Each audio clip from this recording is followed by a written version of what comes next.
ಕಾನೂನಿನ ಒಂದು ಚೌಕಟ್ಟಿನಲ್ಲಿ ನಡೀತಾ ಇರ್ತಕ್ಕಂಥ ಒಂದು ಇವತ್ತೇನು ಇನ್ವೆಸ್ಟಿಗೇಷನ್ ಇದೆ ಅದು ಸರ್ಕಾರದಲ್ಲಿ ಯಾವುದೇ ಒಂದು ಕೂಡ ಹಸ್ತಕ್ಷೇಪ ಇಲ್ಲ.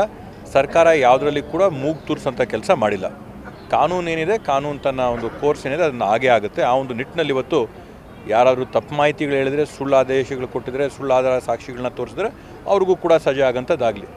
ಇವತ್ತೊಂದೇನಂತಂದರೆ ಧರ್ಮಾಧಿಕಾರಿಗಳಾಗಿರ್ತಕ್ಕಂಥ ವೀರೇಂದ್ರ ಹೆಗಡೆ ಸಾಹೇಬ್ರೇ ಧರ್ಮಸ್ಥಳದಲ್ಲಿ ನಡೆಯೋಂಥ ಒಂದು SITನ ಅವರೇ ಸ್ವಾಗತ ಮಾಡೋರು. ಯಾಕಂದರೆ ಒಂದೇ ಸರಿ ಇದರಲ್ಲಿ ಏನು ನಡೀತಾ ಇದೆ ಒಂದು ತೆರೆ ಎಳ್ದಂಗೆ ಆಗೋಗ್ಬಿಡ್ಬೇಕು, ಕಡೆ ಆಗಬೇಕು, ನಿತೀಶ್ರೀ ಆಡಬೇಕು. ಇದಕ್ಕೆ ಪದೇ ಪದೇ ಹಿಂಗಾಯಿತು ಹಂಗಾಯಿತು ಅನ್ನೋ ಊಹಾಪೋಹಗಳಿಗೆ ಯಾವುದಕ್ಕೂ ಕೂಡ ಅವಕಾಶ ಕೊಡಬಾರ್ದು ಅನ್ನೋಂಥ ಒಂದು ನಿಟ್ಟಿನಲ್ಲಿ ಏನು SIT ತನಿಖೆ ನಡೀತಾ ಇದೆ ಕೂಲಂಕುಷವಾಗಿ ಒಂದು ವರದಿ ಹೊರಗೆ ಬಂದ ಮೇಲೆ ಎಲ್ಲ ಕೂಡ ಸ್ಪಷ್ಟವಾಗುತ್ತೆ, ತಿಳಿಯಾಗುತ್ತೆ. ಅದ್ರ ಜೊತೆಗೆ ಇವತ್ತು ಸಾಮಾನ್ಯವಾಗಿ ನಾವು ಯಾವಾಗಲೂ ಕೂಡ ಹೇಳ್ತೀವಿ, ರಾಜಕಾರಣದಲ್ಲಿ ಧರ್ಮ ಇರಬೇಕು. ಅಂದರೆ ರಾಜಕಾರಣ ಮಾಡಿದಾಗ ಒಳ್ಳೆಯದೇನು, ಸತ್ಯ ಏನು, ಅಸತ್ಯ ಏನು, ನಿಜ ಏನು, ಸುಳ್ಳೇನು ಎಲ್ಲ ಇದರಲ್ಲಿ ಕೂಡ ರಾಜಕಾರಣದಲ್ಲಿರಬೇಕು. ಅದರಿಂದ ರಾಜಕಾರಣದಲ್ಲಿ ಧರ್ಮ ಇರಬೇಕು. ಆದರೆ ಧರ್ಮದಲ್ಲಿ ರಾಜಕಾರಣ ಬೆಳೆಸೋಂಥ ಕೆಲಸ ಮಾಡಬಾರ್ದು. ಇವತ್ತೇನು ವಿರೋಧ ಪಕ್ಷಗಳೆಲ್ಲ ಇವೆ, ಇವತ್ತು ಧರ್ಮದಲ್ಲಿ ರಾಜಕಾರಣನ ಬೆಳೆಸೋಂಥ ಕೆಲಸ ಮಾಡ್ತಾಯಿದ್ರೆ ಅವ್ರದನ್ನು ಕೈ ಬಿಡಬೇಕು.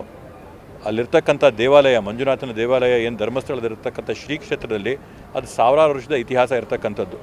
ಇವತ್ತು ನೀವು ದೇವರು ನಂಬದೇ ಇರಿ, ನಾಸ್ತಿಕನಾಗಿರಿ, ಹಿಂದೂ ಆಗಿ, ಮುಸ್ಲಿಂ ಆಗಿ, ಏನೇ ಆಗಲಿ, ಅಂತೂ ಸಹಸ್ರಾರು ಸಂಖ್ಯೆಯಲ್ಲಿ ಭಕ್ತಾದಿಗಳಲ್ಲಿ ಹೋಗಿ ಎಲ್ಲರಿಗೂ ಕೂಡ ದೇವರ ಆಶೀರ್ವಾದ ಮಾಡಿದಲ್ಲಿ ಏನಾದರೂ ಒಳ್ಳೆಯದಾಗಿ ಬಂದಿದೆ ಅಂತಂದಮೇಲೆ ಆ ಕ್ಷೇತ್ರದಲ್ಲಿ ಏನಾದರೂ ಒಂದು ವಿಶೇಷತೆ ಇರಲೇಬೇಕಾ? ಆ ವಿಶೇಷತೆ ಉಳಿಯುತ್ತೆ, ಏನೂ ಆಗೋದಿಲ್ಲ.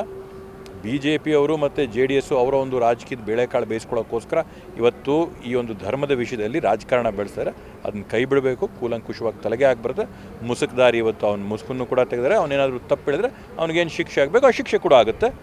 ಅದರಿಂದ ಕಾನೂನು ತನ್ನ ಕೆಲಸ ಮಾಡುತ್ತೆ. ಅದರಲ್ಲಿ ಯಾವುದೇ ಸರ್ಕಾರದ ಹಸ್ತಕ್ಷೇಪ ಇಲ್ಲ.